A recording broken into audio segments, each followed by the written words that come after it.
In this episode, I want to share with you an aha moment I had recently that made me change how I think about winning new customers. If you're trying to grow your business, you may want to hear what I learned and steal it to use it in your business. Let's get into it. Welcome to Why Business Teams Fail and How to Avoid It, a show helping small business owners build a radically engaged team that can run the business without you so you can remove the stress from owning a business and enjoy the freedom you deserve. Now, here's your host, Rich Allen.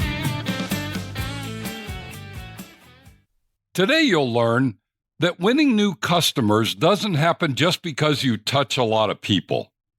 That tracking and measuring activity is good, so long as you're tracking and measuring the right activity. And there's one specific measure that might be more significant and influential than all others when it comes to winning new customers to your business. Here's my question for you this week. How many meaningful engagements are you having with your ideal prospects? This week, I want to focus on the front wheel of your bike. If you haven't heard my bike as a business metaphor, you may think you've tuned into the wrong podcast. But let me assure you, you're in the right place. When I speak of the front wheel of your bike, I mean your ability to win new customers. It's a critical component of any business and one that many business owners struggle with. I know this firsthand because I spend a lot of time as a business coach helping business owners think through the details of what it takes to win new customers at a much higher rate than they're currently doing. As a quick refresher, using my metaphor, there are three major components of the front wheel of any business. The hub, the center part of the front wheel, represents your ideal customer. It's critical that you know the needs, wants, dreams, and fears of your ideal customer, so you can solve their biggest problem and speak directly to them in words that they will immediately hear and relate to. The spokes of the front wheel represent your marketing strategies that you're going to use to get your message to your ideal customers. Just like on a bike, you must have 5 or 6 solid spokes or marketing strategies so that your wheel is strong and sturdy, meaning you're bringing in enough leads to sustain and grow your business. And finally, the tire on the front wheel represents your sales process, the step-by-step process that you take every prospect through to get them comfortable enough to pull out their wallet and buy your product or service. While many business owners don't necessarily think of winning new customers in these specific details, these all matter and are necessary and important if you hope to grow your business. If you have a designated person who leads your marketing efforts and perhaps another who leads your sales function, it's likely that you've given them some targets or goals to achieve on a weekly or monthly basis. It's very common for most businesses to have lead generation metrics that they track regularly, to help make sure that they're doing enough activity to gain new customers. In fact, I've been involved in building and designing many of the lead generation metrics that my business owner clients use. I've found that if you want to add new customers, you've got to do the activities of lead generation in sufficient numbers that the results meet your new customer goals. That means you track things like emails sent, phone calls made, networking contacts made, exploration meetings held, proposals given, and contracts signed. I think we can all agree that these activities are all important, but it turns out that none of these are what's most important. What's most important is something most business owners aren't even tracking. And to be honest, I wasn't requiring or recommending that they even consider this one significant measure because it wasn't on my radar either.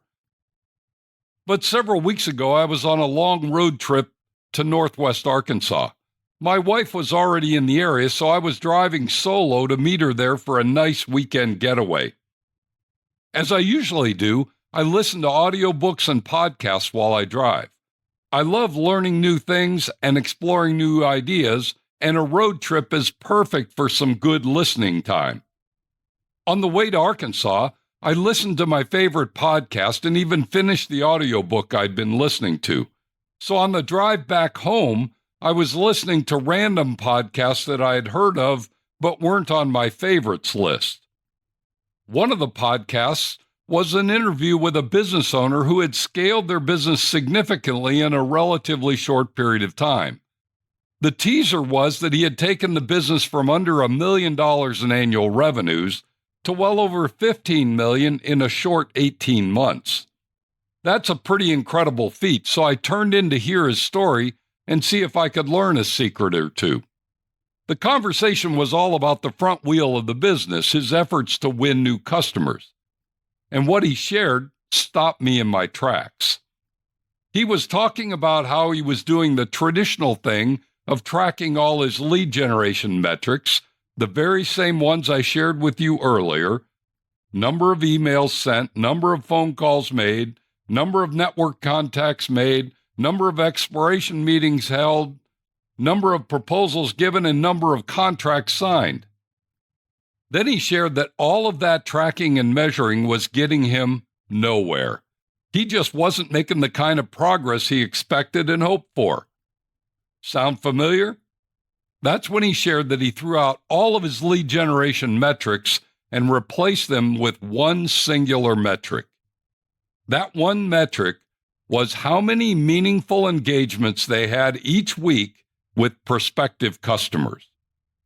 As the interviewer probed, he explained that they took some time to define what constituted a meaningful engagement, and that they agreed that rather than set a firm target for how many they would have each week, they simply decided that each week they would have at least one more than the week before.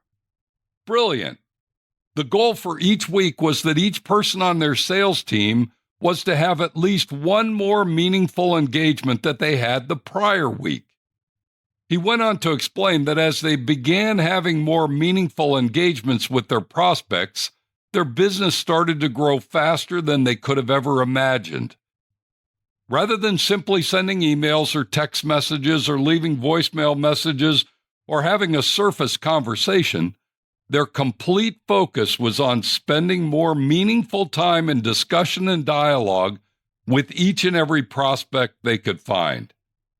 Their number of weekly transactions went down, but their number of significant, meaningful engagements went up. And because they were spending more time getting to know their prospects, their needs, their concerns, their preferences, their hopes, and their dreams of the future, the prospects felt like they cared more, knew them better, wanted the best for them, and wanted to do business with them.